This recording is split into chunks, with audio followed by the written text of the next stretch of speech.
A chuva caía como lâminas afiadas sobre as ruas de Lisboa, transformando o calçamento em um espelho quebrado de luzes neon e sombras dançantes. Miguel parou abruptamente sob o toldo de uma padaria antiga no Chiado, o coração acelerado não pela tempestade, mas pelo som gutural de soluços abafados que cortavam o rugido da água. Ali, encostado a uma parede encharcada, um homem desconhecido, alto, de ombros curvados sob um jaleco de enfermeiro agora colado à pele, embalava um menino pequeno que tremia nos braços, os dois encharcados até os ossos, como se o mundo inteiro estivesse abandonado à misericórdia daquela noite impiedosa. Sem pensar duas vezes, Miguel tirou o casaco e correu para eles, o instinto paternal que o definia desde que perdera sua parceira anos atrás guiando seus passos.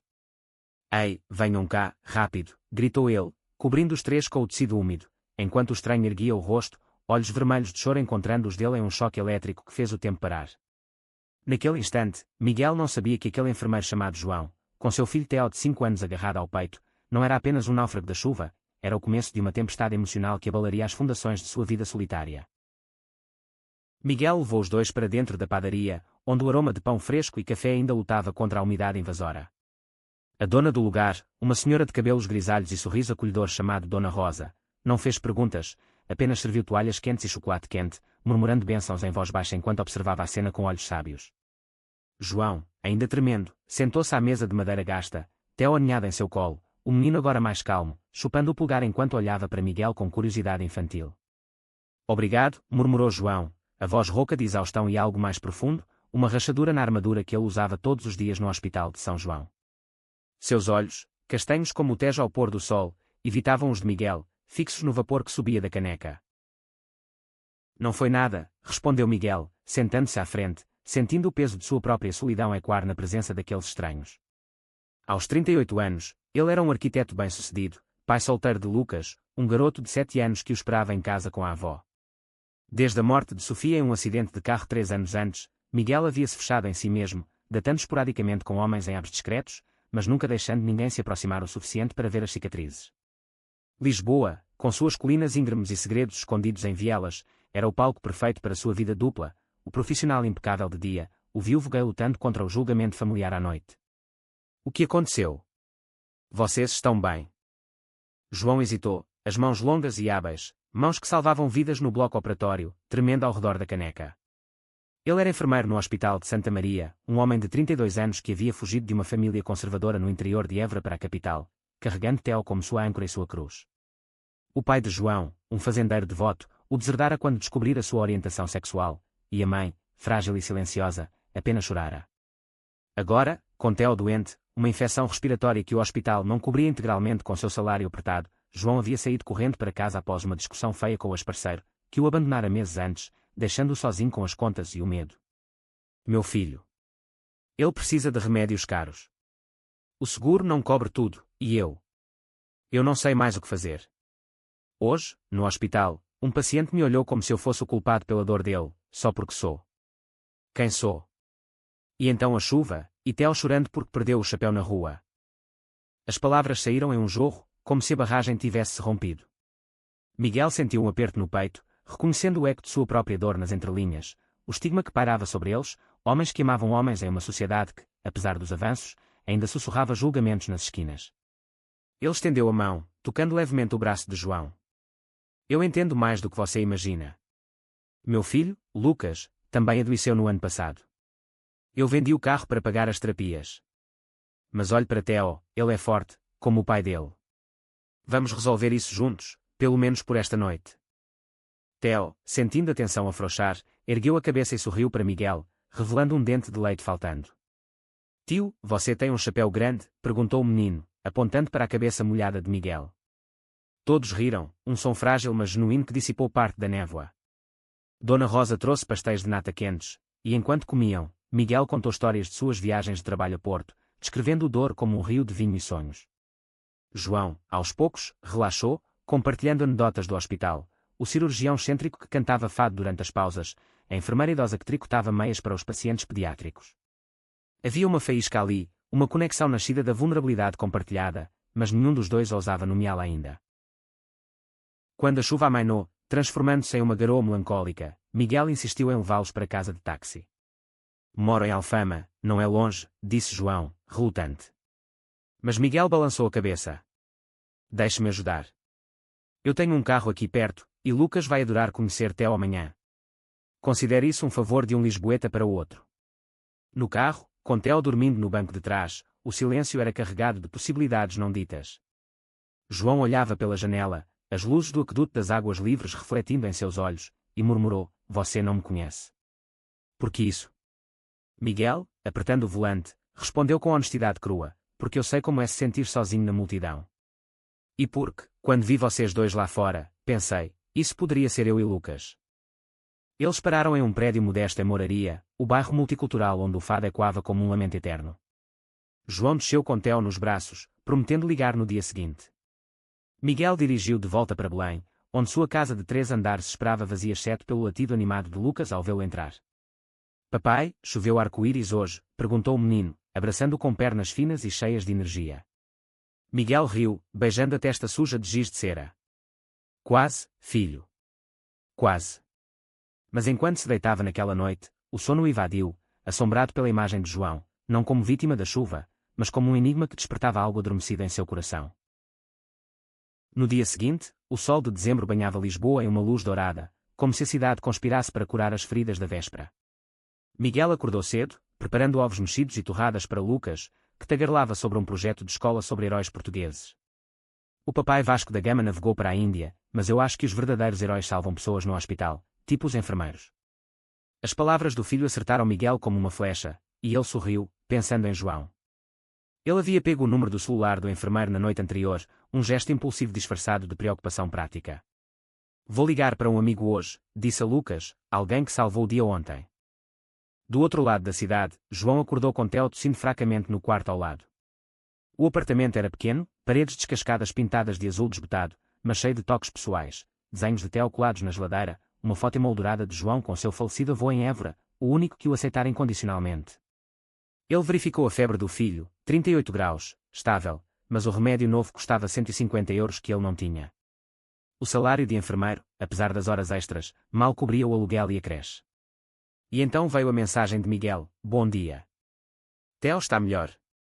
Posso levar o remédio se precisar." Sem pressão. O coração de João acelerou, uma mistura de gratidão e medo. Homens como Miguel, estáveis, gentis, com olhos que pareciam ler almas, eram perigosos para alguém como ele, que havia aprendido a se proteger com espinhos. Eles se encontraram no Parque Eduardo VII, um oásis verde no coração da capital, onde crianças corriam atrás de bolas e casais passeavam de mãos dadas sem medo. Lucas e Theo se conectaram instantaneamente, construindo castelos de areia com gravetos, enquanto Miguel e João sentavam em um banco, o vento do Atlântico carregando o sal do mar.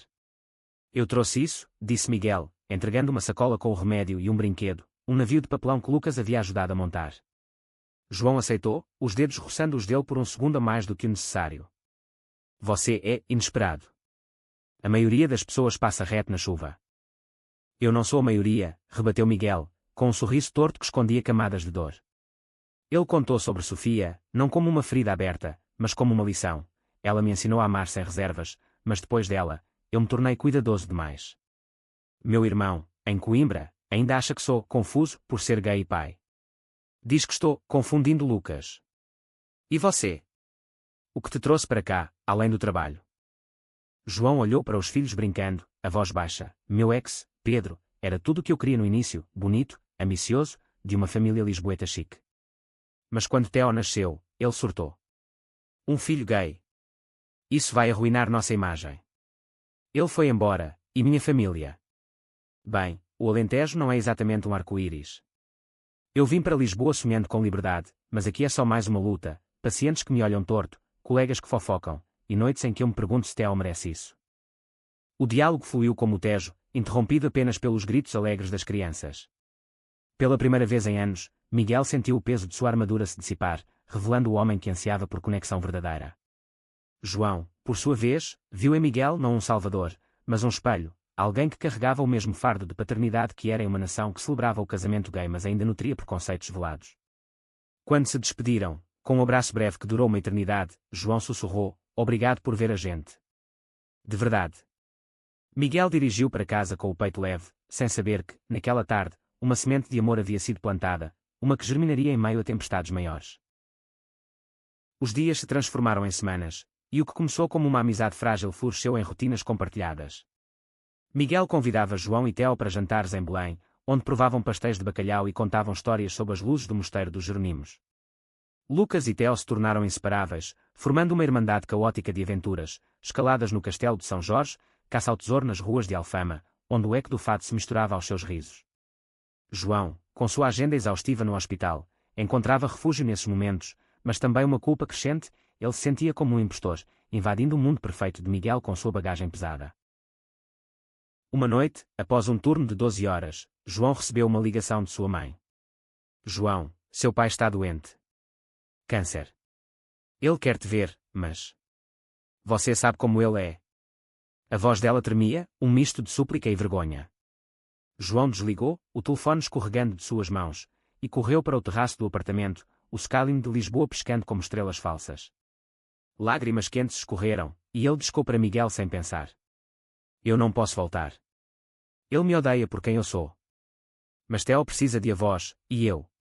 Eu estou me afogando. Miguel apareceu meia hora depois, com Lucas dormindo no carro.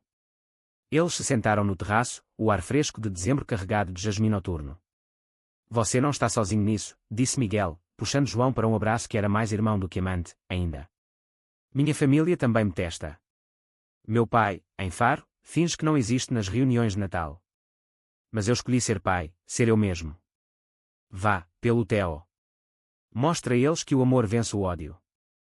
A viagem a Évora foi um calvário.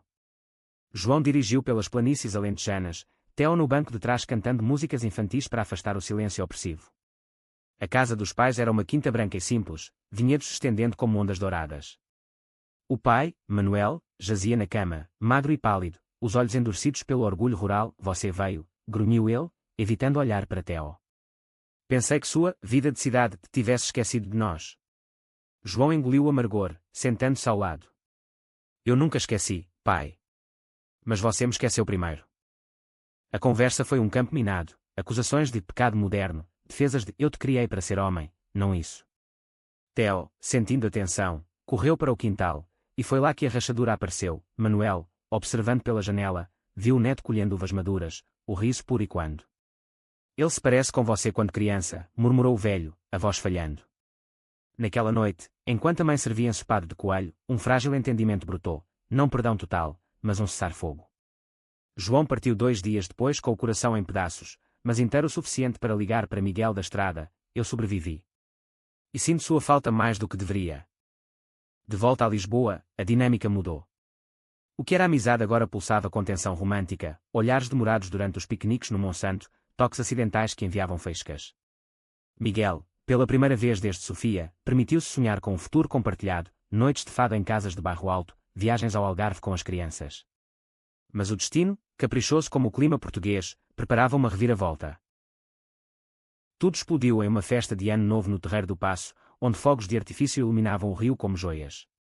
Miguel havia convidado João como amigo, mas o beijo que trocaram sob a chuva de luzes, impulsivo, faminto, nascido de meses de contenção, selou seu destino. Eles eram namorados agora, navegando os primeiros passos com cautela deliciosa, mensagens de bom dia, mãos entrelaçadas encaminhadas pelo Lisboa Factory. Mas o preconceito, adormecido, acordou com fúria. O conflito veio do irmão de Miguel, António, um advogado em Coimbra que visitava para o aniversário de Lucas.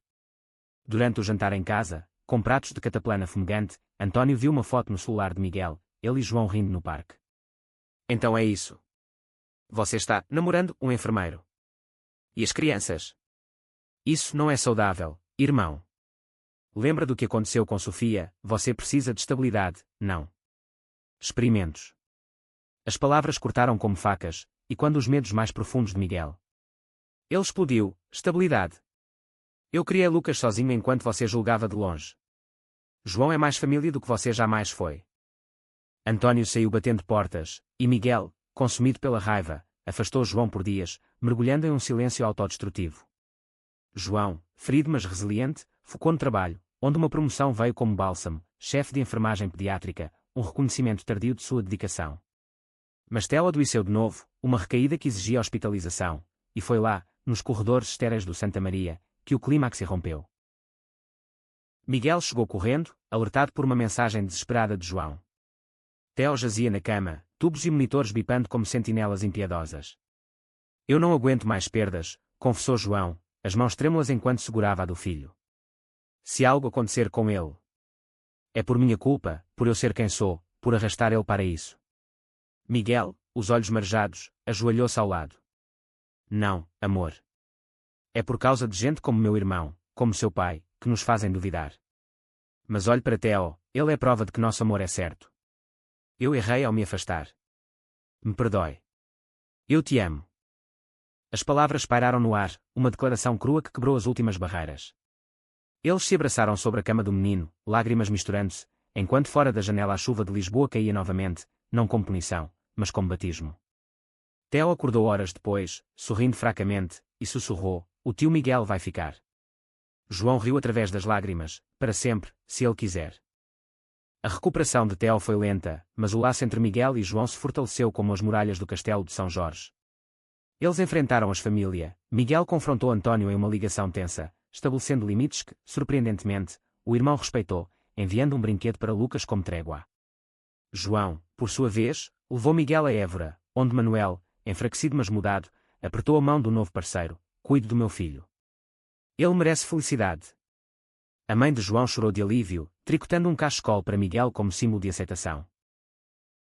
Os meses voaram, e o que começou na chuva culminou em um verão radiante.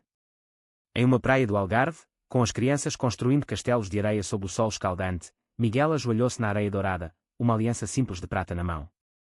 João, você me ensinou que o amor não é perfeito, mas é real, casa comigo. Vamos construir uma família que desafie todos os preconceitos. João, com os olhos brilhando como o mar Mediterrâneo, disse sim, selando o beijo com o rugido das ondas.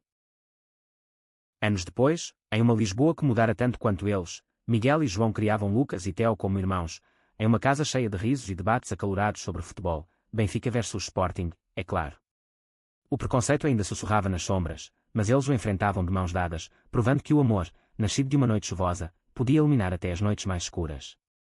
E toda vez que a chuva caía, eles sorriam, lembrando: foi assim que tudo começou. A vida pós-proposta de casamento era um turbilhão de planejamento e descobertas, mas Miguel e João navegavam com a graça de quem já havia enfrentado tsunamis emocionais. Eles optaram por uma cerimônia simples na Capela dos Navegantes, em Belém, com vista para o Tejo, um lugar que simbolizava jornadas, tanto marítimas quanto as do coração. Lucas e Theo, agora com 8 e 6 anos, foram pajens relutantes, mais interessados em jogar futebol na grama do que em pousar para fotos. Papai, por que vocês precisam de papel para se gostar? Perguntou Lucas durante os ensaios, arrancando risadas de todos. Mas nem tudo era idílico. O trabalho de João no hospital intensificou-se com uma onda de casos de gripe sazonal, e Miguel, lidando com um projeto de renovação do Bairro Alto, sentia a pressão de equilibrar família e carreira. Uma noite, após uma discussão boba sobre quem pegaria as crianças na escola, João explodiu: você acha que eu não me sinto culpado? Eu ganho menos, venho de uma família que me rejeitou, e agora, casando com você, sinto que estou entrando em um mundo que não me quer. Miguel, ferido, retrucou: e eu? Sou o viúvo gay que todos olham com pena, como se eu fosse quebrado. Mas eu escolhi isso, escolhi nós. O silêncio que se seguiu foi ensurdecedor, quebrado apenas pelo choro de Theo no quarto ao lado, tendo ouvido a briga. Eles se reconciliaram naquela noite, deitados no escuro, mãos entrelaçadas. Desculpa, murmurou João. Meu medo de perder você me faz atacar. Miguel beijou sua testa. E o meu de não ser suficiente. Mas somos uma equipa agora. Foi um lembrete de que o amor não era a ausência de conflito, mas a escolha diária de lutar por ele. A surpresa veio de onde menos esperavam: a família de João.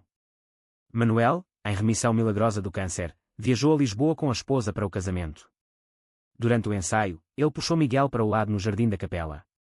Eu fui um idiota, rapaz. Pensei que proteger meu filho significava controlá-lo.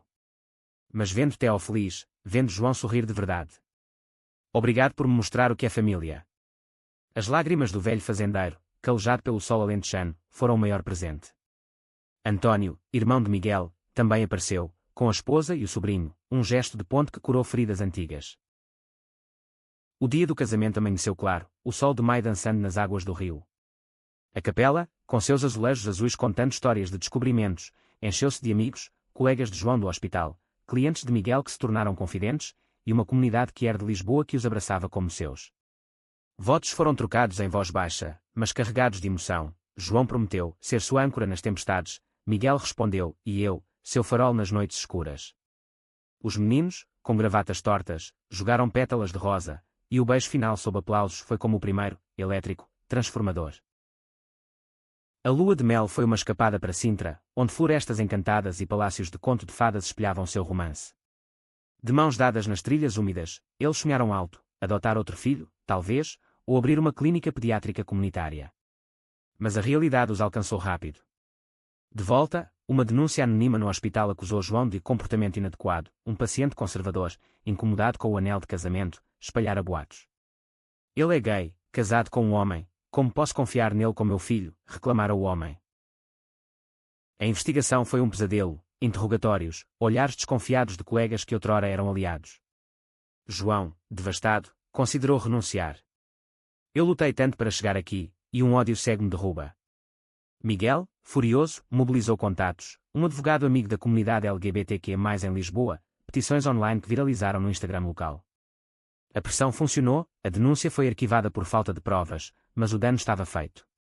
João emergiu mais forte, mas com cicatrizes frescas. Isso nos torna invencíveis, disse ele a Miguel uma noite, enquanto as crianças dormiam. Ou pelo menos, mais espertos. O outono trouxe calmaria, com as crianças de volta à escola e rotinas se assentando. Eles se mudaram para uma casa maior em Príncipe Real, um bairro boêmio cheio de galerias e cafés gays-friendly. Ali, plantaram um jardim, rosas para Sofia, oliveiras para Évora, um símbolo de raízes entrelaçadas. Mas o maior teste veio com a gravidez surpresa de uma amiga de João, que pediu que eles fossem pais adotivos. É uma menina, anunciou ela, e o mundo deles virou de cabeça para baixo. A decisão foi tortuosa, noites de debate, consulta às contrapeutas familiares. Lucas e Theo, surpreendentemente, foram os mais entusiastas. Uma mana. Eu ensino ela a chutar bola, exclamou Lucas. No final, eles disseram sim, abraçando a expansão da família com o mesmo corajoso que os unira. A adoção de Sofia, em homenagem à falecida esposa de Miguel, foi um capítulo de burocracia e bênçãos, culminando em uma celebração no Rossio, com fado ao vivo e amigos brindando à resiliência. Anos se passaram, e a família cresceu em amor e desafios. Sofia, com seus cachos selvagens, uniu todos em um caos harmonioso. Miguel publicou um livro sobre a arquitetura que era em Portugal, celebrando espaços de inclusão. João liderou campanhas no hospital por diversidade, transformando olhares em empatia. As crianças, crescendo em um lar onde o amor era fluido e feroz, enfrentavam o mundo com cabeças erguidas. Mas em uma noite chuvosa de dezembro, 10 anos após aquele encontro fatídico, Miguel e João sentaram-se na varanda, vendo a chuva dançar no Tejo. Lembra daquela noite? Perguntou João, a mão na do marido. Miguel sorriu, puxando-o para perto. Como se fosse ontem. A chuva nos lavou, e o amor nos secou. E assim, em Lisboa eterna, eles continuaram, provando que as histórias de coração não terminam, elas chovem, brilham e renascem. O nascimento de Sofia trouxe uma nova camada de profundidade à família, transformando a casa em um redemoinho de fraldas, risos noturnos e lições improvisadas de paternidade. Miguel, que sempre fora o pai prático, descobriu o encanto das canções de ninar em voz rouca, enquanto João, com sua expertise médica, se tornou o guardião incansável das vacinas e cólicas. Lucas e Theo, agora pré-adolescentes, assumiram papéis de irmãos mais velhos, com uma mistura de orgulho e reclamação, Theo especialmente, que via em Sofia um reflexo de sua própria vulnerabilidade infantil. Mas o idílio familiar foi abalado por um conflito inesperado. A escola de Lucas em Belém, uma instituição católica tradicional, começou a questionar o currículo de educação sexual após um grupo de pais conservadores reclamar de conteúdo progressista demais. Miguel, como membro do conselho escolar, defendeu a inclusão de temas LGBTQ+, citando estudos sobre redução de bullying. Nossas crianças precisam aprender empatia, não medo, argumentou ele em uma reunião tensa. João, solidário mas exausto do hospital, aconselhou cautela: não queremos virar alvo, amor. Lembra do que aconteceu comigo? A discussão escalou em casa, com vozes elevadas e quando pelas paredes. Você quer que Lucas sofra o que eu sofri, rebateu Miguel. O Theo, que já houve sussurros na creche. João, tocado no nervo exposto, saiu para uma caminhada solitária pelas ruas de madrugada, o fado de um bar próximo lamentando sua solidão. Horas depois, ele voltou com flores roubadas de um jardim público e um pedido de desculpas: você tem razão. Lute por nós, como eu lutei por Theo. Juntos, eles redigiram uma carta aberta, publicada no Jornal Público, que ganhou apoio de celebridades e ativistas, forçando a escola a manter o currículo. Essa vitória fortaleceu sua parceria, mas revelou camadas mais profundas de trauma. João começou terapia, confrontando o abandono do ex e o julgamento paterno, emergindo com uma vulnerabilidade que o tornava ainda mais cativante. Miguel, por sua vez, revisitou memórias de Sofia através de um diário que encontrou em caixas velhas, integrando seu legado ao presente. Ela teria amado João, dois corações teimosos batendo como um. O verão trouxe uma reviravolta alegre, uma viagem em família ao Douro, convidada por Manuel, agora avô orgulhoso que colhia uvas com Sofia no colo. O Alentejo, outrora sinônimo de rejeição, tornou-se ponto de cura. Manuel, em uma fogueira crepitante, contou histórias de juventude, admitindo: eu era tolo, João. O medo me cegou. Mas você me deu netos que me abrem os olhos. Lágrimas e abraços selaram o perdão, e Miguel sentiu, pela primeira vez, que sua família expandida era um mosaico completo. De volta a Lisboa, o outono trouxe desafios profissionais. Miguel ganhou um concurso para projetar um centro comunitário que era em Campo de Ourique, um espaço com salas de terapia, biblioteca e playground, um sonho tornado realidade. Mas o financiamento atrasou, e críticas de políticos locais o chamaram de desperdício de dinheiro público. João, lidando com uma epidemia de burnout entre enfermeiros, organizou uma greve solidária, ligando o centro à luta por saúde mental na comunidade LGBTQ+. A mídia cobriu, e o projeto decolou, inaugurado com uma placa: para aqueles que chovem sozinhos, mas brilham juntos. No entanto, o maior drama veio de dentro. Theo, aos 12 anos, começou a questionar sua identidade. Papai, e se eu gostar de meninos também? Ou meninas? Os amigos na escola riem. João, coração apertado, sentou com ele no quarto, fotos de família ao redor. Filho, o amor é como o Tejo, flui para onde quer. Seja quem for, eu te amo primeiro. Miguel se juntou, compartilhando sua própria jornada. Eu soube aos 15, e doeu. Mas hoje, sou grato por cada gota. Theo, aliviado, abraçou-os, e a família emergiu mais unida, plantando sementes de aceitação precoce. O Natal daquele ano foi mágico, com luzes no chiado e uma ceia que misturava bacalhau à moda de João com o peru assado de Miguel. Sofia, agora tagarela, roubou o show com uma apresentação de dança improvisada. Mas em meio à alegria, uma carta chegou. O ex de João, Pedro, agora arrependido e casado com uma mulher, pedia para ver Theo. Eu errei, mas quero compensar. João, dilacerado, consultou advogados e terapeutas, optando por uma visita supervisionada. O encontro, em um café neutro, foi civil mas carregado. Pedro elogiou o crescimento de Theo, mas o menino, maduro além da idade, disse: você foi embora. Meus pais ficaram. Obrigado pela visita, mas eu tenho uma família agora. Aquele ato de clausura libertou João, permitindo que ele se entregasse plenamente ao casamento. Eles renovaram votos em uma cerimônia privada na praia de Carcavelos, ondas lambendo os pés, prometendo mais 10 anos de tempestades e calmarias. As crianças, agora cúmplices, esconderam alianças novas em conchas, um toque poético. À medida que os anos se desenrolavam, a família floresceu. Lucas tornou-se um artista, pintando murais de arco-íris em Lisboa. Theo, um ativista mirim, falava em escolas sobre diversidade. Sofia cresceu feroz e gentil, uma ponte entre gerações. Miguel e João, grisalhos mas vibrantes, abriram o centro, que se tornou farol para milhares. Em uma noite chuvosa, reminiscentes, eles dançaram na cozinha ao som de fado, Sofia dormindo no colo de Lucas. Quem diria que uma lágrima na chuva nos traria isso? Sussurrou João. Miguel sorriu: o destino escreve com água, mas o amor a torna eterna. E assim, sua saga continuou, um testamento à coragem de amar apesar de tudo. A adolescência das crianças trouxe ventos novos e turbulentos à casa em Príncipe Real, onde o aroma de café da manhã se misturava ao som de guitarras elétricas tocadas por Lucas em ensaios de banda. Aos 15 anos, ele se declarava abertamente gay na escola, enfrentando olhares e sussurros com a resiliência herdada dos pais. Mas um incidente, um colega o chamando de filho de viado após uma aula de educação sexual, o abalou profundamente. Ele chegou em casa em lágrimas, jogando a mochila no chão. Por que eles nos odeiam tanto, papai? Nós só queremos ser felizes. Miguel e João, sentados com ele na sala, compartilharam histórias cruas, o encontro chuvoso, as brigas familiares, as denúncias no trabalho. O ódio é medo disfarçado, explicou João, abraçando o filho. Mas nós vencemos porque escolhemos o amor. Theo, agora 13 e explorando sua bissexualidade com um namoradinho da escola, juntou-se, oferecendo um high-five solidário. Sofia, aos 7, desenhou um cartaz: família arco-íris, invencível. A crise passou com o apoio de um grupo de jovens LGBTQ+, que João conhecia, e Lucas canalizou a dor em uma música que tocou em um festival local, ganhando aplausos que curaram feridas.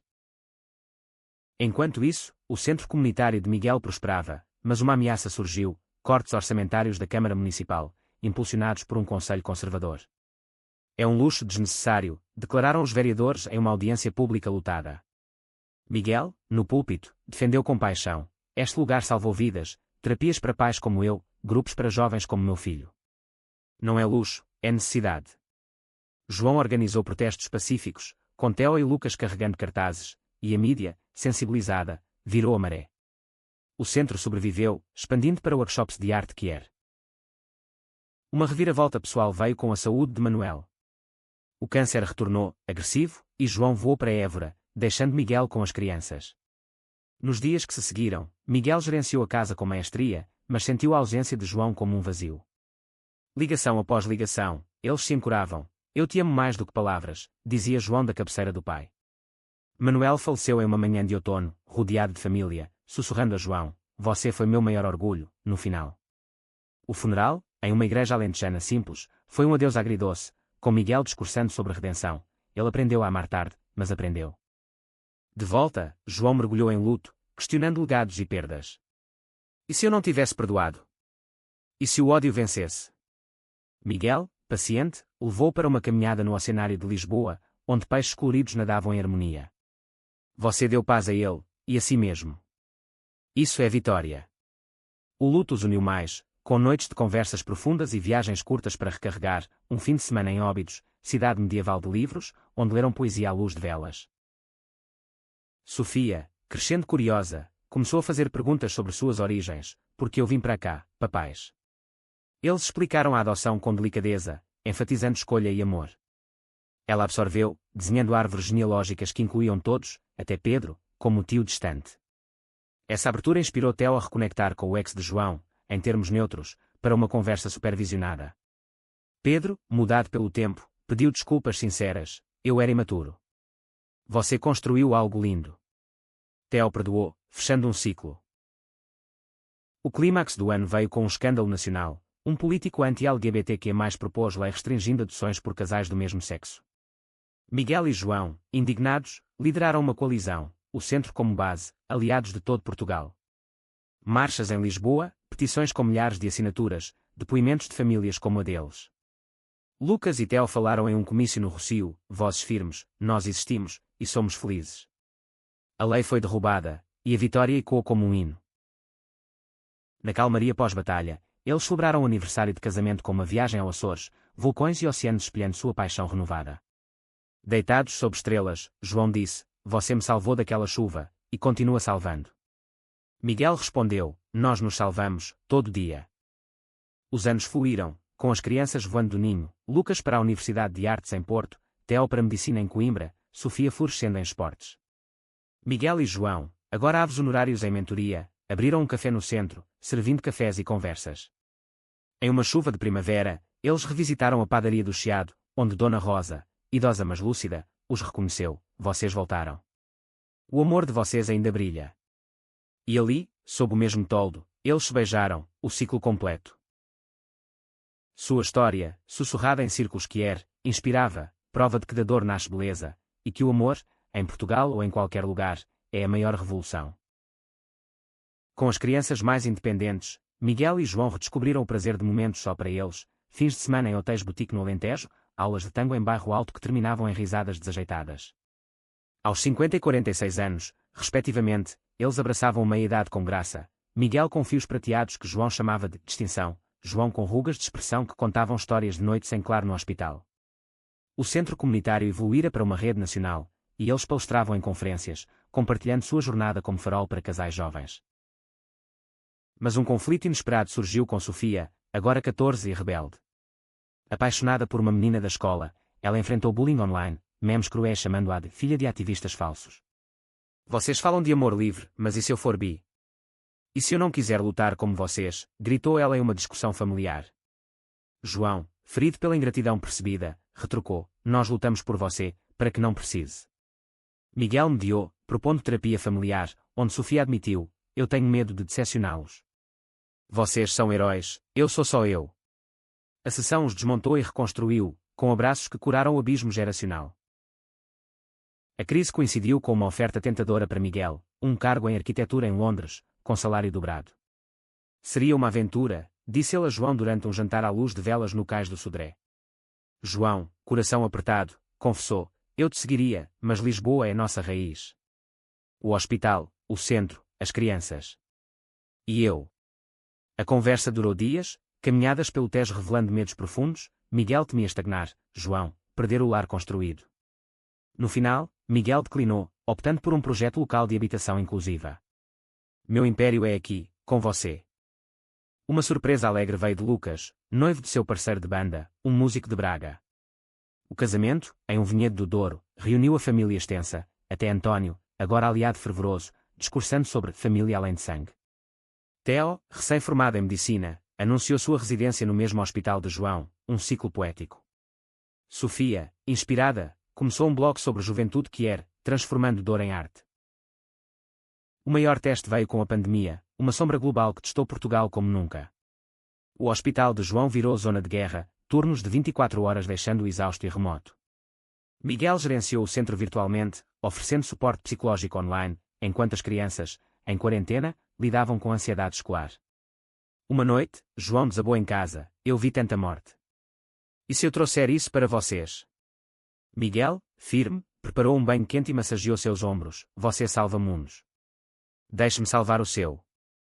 Eles emergiram mais fortes, com o centro pivotando para teleterapia, salvando isolados. Quando as vacinas chegaram, a família celebrou com um piquenique no Monsanto, máscaras penduradas como troféus. Sofia, madura, agradeceu, vocês nos ensinaram a sobreviver, e a dançar na chuva. Anos depois, com netos correndo pela casa, filhos de Lucas e Theo, Miguel e João sentavam na varanda, mãos envelhecidas entrelaçadas. Uma biografia sobre eles foi publicada, Chuva e Arco-Íris, uma família portuguesa, inspirando gerações. Em uma entrevista final, João disse, o amor não é destino, é escolha diária. Miguel completou, e nós escolhemos, todo dia. Seu legado.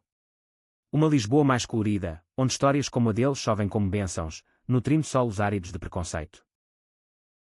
O crepúsculo da vida trouxe reflexões profundas para Miguel e João, agora aves plenos em uma casa cheia de ecos de risos passados.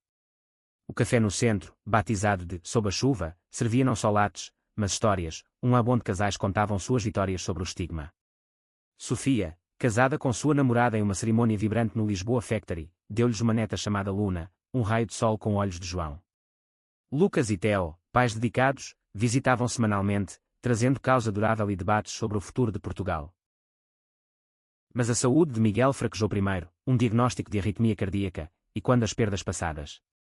No hospital, ironicamente o mesmo onde se conheceram, João volou ao seu lado, mãos trêmulas monitorando batimentos. Não ouso me deixar agora, sussurrou ele, lágrimas caindo. Miguel, fraco mas sorridente, respondeu, eu esperei uma vida inteira por você. Não vou a lugar nenhum. A cirurgia foi um sucesso, e a recuperação, uma jornada de paciência, caminhadas lentas pelo chiado, onde João empurrava a cadeira de rodas com gentileza feroz. As crianças, unidas, cuidaram dele, Sofia lendo livros de arquitetura em voz alta, Theo ajustando remédios com expertise.